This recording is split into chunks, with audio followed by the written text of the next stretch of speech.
भाई लोग ये क्वेश्चन है मल्टीपल चॉइस क्वेश्चन, यानी कि more than one option correct हो सकते हैं, तो हमें ये क्वेश्चन ध्यान से करना है।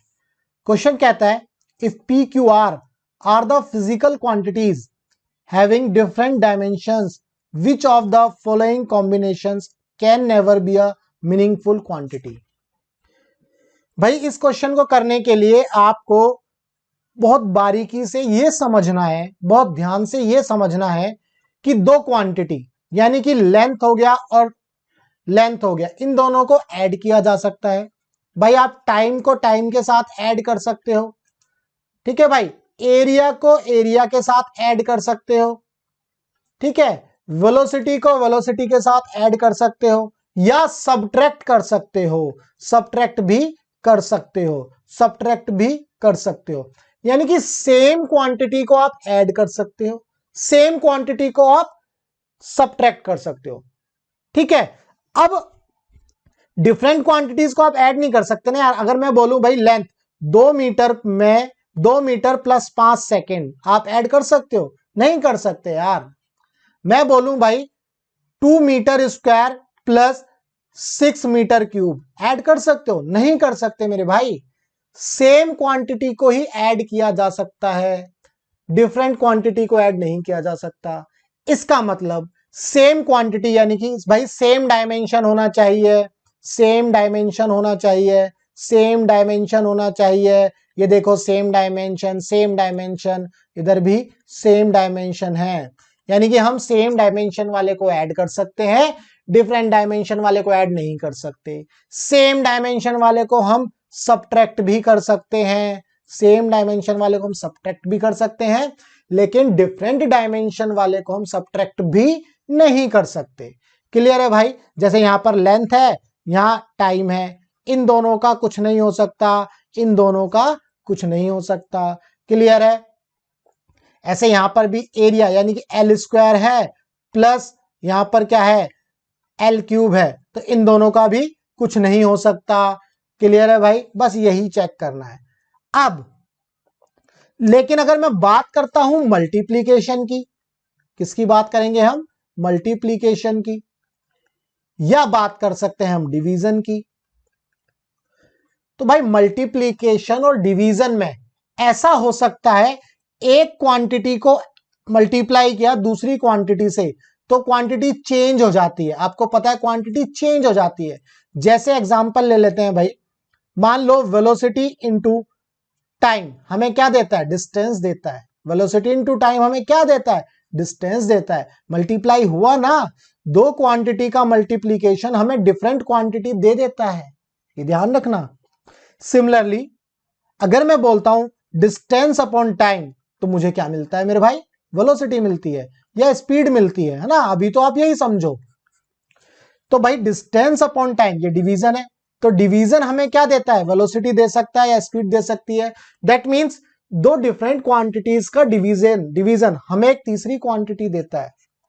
दो डिफरेंट क्वांटिटी का डिवीजन हमें तीसरी क्वांटिटी देता है। क्लियर है? अगर दो सेम क्वांटिटी का डिवीजन है एल अपॉन एल, तो नो डायमेंशन, नो डायमेंशन, ठीक है भाई, नो डायमेंशन। दो सेम क्वांटिटी का मल्टीप्लीकेशन है एल इंटू एल, ठीक है भाई। अब ये एल इंटू एल तो एरिया बन जाता है, आपको पता है। डिफरेंट डिफरेंट नंबर दे दिया, देखो डिफरेंट क्वांटिटी दे दी ना, दो लेंथ का मल्टीप्लीकेशन में क्या दे रहा है? डिफरेंट क्वांटिटी दे रही है, ठीक है भाई। क्लियर है? यहां पर यही चेक करना है। यहां देखो P और Q और R, P Q R जो है फिजिकल क्वांटिटी है जिनका डायमेंशन डिफरेंट है, सबका डायमेंशन डिफरेंट है। अब भाई देखो P माइनस Q, भाई इसका डायमेंशन डिफरेंट, इसका डायमेंशन डिफरेंट, दोनों को क्या हम सब्ट्रैक्ट कर सकते हैं? नहीं कर सकते भाई, बिल्कुल नहीं कर सकते। क्लियर है? तो ये एक मीनिंगफुल क्वांटिटी नहीं होगी, ये एक मीनिंगफुल क्वांटिटी, ये कॉम्बिनेशन जो है मीनिंगफुल नहीं होगा, इसलिए ऑप्शन ए हमारा सही है। इसलिए ए ऑप्शन सही है। हमें वही बताना था जो मीनिंगफुल कॉम्बिनेशन नहीं है, वही बताना था, तो ए ऑप्शन सही है। बी की बात कर लेते हैं भाई साहब। भाई बी में देखो P into Q minus R, भाई देखो P डिफरेंट है, Q डिफरेंट है, लेकिन ऐसा हो सकता है P और Q की मल्टीप्लाई के बाद हमें जो क्वांटिटी मिले उसका डायमेंशन R के बराबर ही हो, वो यानी कि उसका डायमेंशन जो डायमेंशन R का है वही आ जाए। क्लियर है? ये तो हम नहीं कह सकते, लेकिन P और Q की मल्टीप्लाई के बाद जो डायमेंशन मिलेगा हो सकता है वो R के डायमेंशन के बराबर हो, फिर उन दोनों का सब्ट्रैक्शन इजीली कर सकते हैं। ठीक है, तो बी ऑप्शन वैसे तो सही है, बी ऑप्शन लॉजिकली तो ठीक है, लेकिन क्वेश्चन में यार ये नहीं पूछा। क्वेश्चन में पूछा है कि भाई मीनिंगफुल क्वांटिटी कौन सी नहीं है। ये एक मीनिंगफुल क्वांटिटी बनाएगी, ये एक मीनिंगफुल क्वांटिटी बनाती है, ध्यान रखना। ठीक है भाई, सी की बात कर लेते हैं। P इंटू क्यू अपॉन में आर, ये तो बहुत आसान है, दो क्वांटिटी का मल्टीप्लीकेशन, हमें तीसरी जो क्वांटिटी मिलेगी डिफरेंट होगी, डिवाइडेड बाई आर, हो सकता है उसका डायमेंशन आर के बराबर हो, हमें एक मीनिंगफुल क्वांटिटी देगा। ठीक है भाई, ये भी ऑप्शन में, ऑप्शन ये सही नहीं है, लेकिन क्वेश्चन सही है भाई, आंसर जो है मीनिंगफुल है। ठीक है भाई, डी की बात कर लेते हैं।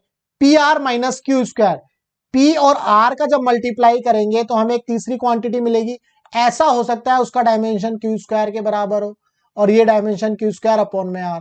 ठीक है भाई, तो ये एक मीनिंगफुल डायमेंशन दे सकता है। ठीक है, तो मल्टीप्लीकेशन की वजह से इन सभी, इसमें जैसे मल्टीप्लीकेशन की वजह से हो सकता है इसका डायमेंशन क्यू के बराबर आ जाए, मतलब क्यू के इक्वल आ जाए।